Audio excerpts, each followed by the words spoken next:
अनिका मेहरोत्रा, ये गाड़ी जो गई तो गई, और जिनकी गाड़ी कबाड़ हो गई उनकी भरपाई कोई कर देगा क्या? जिसने बेच दी अपनी गाड़ी डर के मारे, वो पैसे मिल जाएंगे क्या वापस?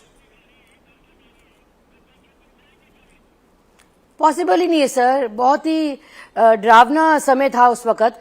लेकिन सवाल यहाँ संदीप जी ये होता है कि इन्वायरमेंट के प्रति जीरो सेंसिटिविटी रही है दोनों सरकार की।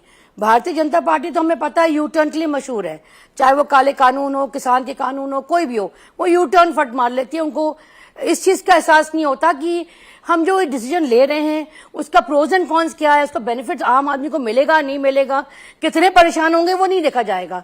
रही आम आदमी पार्टी की बात सर, स्मोक टावर लगे थे सर कनॉट प्लेस में, उससे ज्यादा कीमत तो सर इन्होंने एडवर्टाइजमेंट में लगा दी।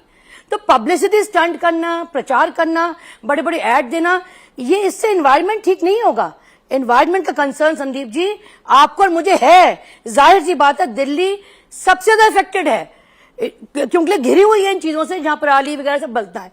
आपने कहा कि फैक्ट्रीज भी चल रही है, कंस्ट्रक्शन भी तो चल रहा है, बंद कर देते तमाम वो चीजें जो ये अनिका फैक्ट्री ज्यादा करती होंगी ना। हालांकि आईआईटी की जो स्टडी है वो कहती है कि गाड़ियों का 30% है दिल्ली में प्रदूषण की वजह, गाड़ियां 30% और इंडस्ट्री 15%, लेकिन इसमें कंस्ट्रक्शन 20% और बायोमास भी मैं जोड़ दूं तो ये आंकड़ा थोड़ा बड़ा हो जाता है। पर फैक्ट्रियां बंद कर दो ना, फैक्ट्री भी तो मशीन से चलती हैं और गाड़ी भी एक मशीन है।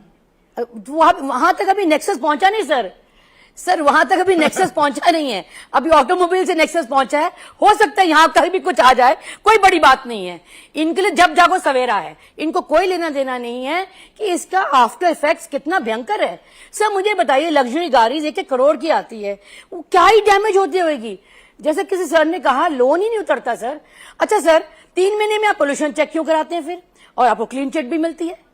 जब गाड़ी पोल्यूशन नहीं दे रही है तो क्या कारण है कि उस पे अपने अटैक और ये कहां लिखा है, कौन से कायदे में, कौन सी इंजीनियरिंग ये कहती है कि 10 साल पुरानी गाड़ी के बाद वो प्रदूषण करने लगती है, 2 साल पुरानी गाड़ी नहीं कर सकती, या 5 साल या 7 साल नहीं कर सकती। एग्जैक्टली। और सर कमर्शियल गाड़ी तो इससे ज्यादा करती है, कमर्शियल गाड़ी तो 24/7 चलती हैं, बट जो घरों की गाड़ियां हैं हाउस होल्ड यूज के लिए वो बेल ही चलती हैं सर। बे मिनिमम, जैसे आपने कहा आपने सेकेंड हैंड ली, ऑफिस जाना है आना है, बियॉन्ड दैट वो यूसेज भी नहीं है। लेकिन उसके बावजूद टारगेट करना, सिर्फ पोस्टरिंग करना, स्लोगन करना, रेड लाइट ऑन, गाड़ी of, engine of, that will not help the purpose sir. मेरे पिता आप इसमें लिप्त हैं, गांव में रहते हैं, खेती करते हैं, वो अपने घर से और खेत तक और वापस, इतनी गाड़ी उनकी चलनी है। अब वो परेशान हो, बेटा नई गाड़ी खरीदनी होगी क्योंकि उनकी गाड़ी 15 साल पुरानी होने वाली है, मुझसे लेंगे नहीं, ही इज टू प्राउड, वो मुझे देने को तैयार रहते हैं, और ये हर घर की कहानी है। अच्छा सर उसके बावजूद सुनिए, वो गाड़ी थर्ड पार्टी भी नहीं होगी, अगर एक्सीडेंट हो गया तो मुश्किल, तो आपको ट्रक हायर करके दूसरे स्टेट में भेजना पड़ेगा। तमाम वो मुश्किलें आपने पैदा कर दी कि वो जंकयार्ड ही जाएंगी, अब सेल भी नहीं कर पाएंगे। सो इन्होंने इतना ड्रास्टिक स्टेप लिया है, मुझे नहीं पता किस बात की हड़बड़ी है। किससे सलाह मशवरा हुआ, आम आदमी से भी सलाह ली गई क्या?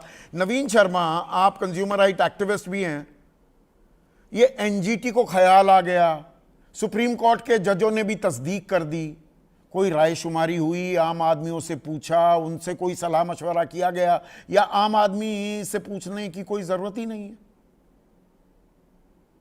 संदीप जी नमस्कार, बड़ा अच्छा आपने सवाल पूछा है।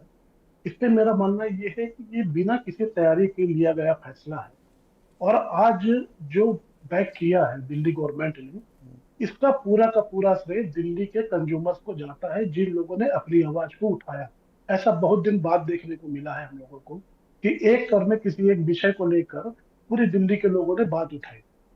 जैसा आप इस पूरी चर्चा में हम लोग बात कर रहे हैं कि 15 साल पुरानी गाड़ी कौन रखता है, जिसकी गाड़ी अच्छी होगी या जिसकी हैसियत नहीं होगी खरीदने की। तो ये सब सामान्य वर्ग के लोग हैं जो जनरल कंज्यूमर है। आप उसके ऊपर पेनाल्टी रख रहे हैं बिना किसी तैयारी के। होना तो ये चाहिए कि उनको आपको उत्साहवर्धन करना चाहिए, जो गाड़ियां सही में पोल्यूशन कर रही हैं, प्रदूषण के जो अधिकारी हैं उनकी जांच करें, उनको बाहर करें, और नई गाड़ी खरीदने पे छूट होनी चाहिए। चाहे वो जीएसटी पे छूट हो, स्क्रैप पॉलिसी पे जो आप परसेंटेज दे रहे हैं उस परसेंटेज को भी बढ़ाना चाहिए। तो मुझे लगता है ये सब कदम से कहीं ना कहीं लोग स्वैच्छिक रूप से आगे आएंगे अगर किसी को अपनी ना ये पुरानी गाड़ी क्या गोरख बदलनी है। धंधा है नवीन भाई। मतलब गाड़ी है मेरी 10 साल पुरानी, मैंने बेची, वो झारखंड में अब चल रही है, वो झारखंड में चल सकती है, दिल्ली में नहीं चलेगी। नहीं, ये बात तो आपकी सही है कि जो रूल होना चाहिए सभी के लिए होना चाहिए।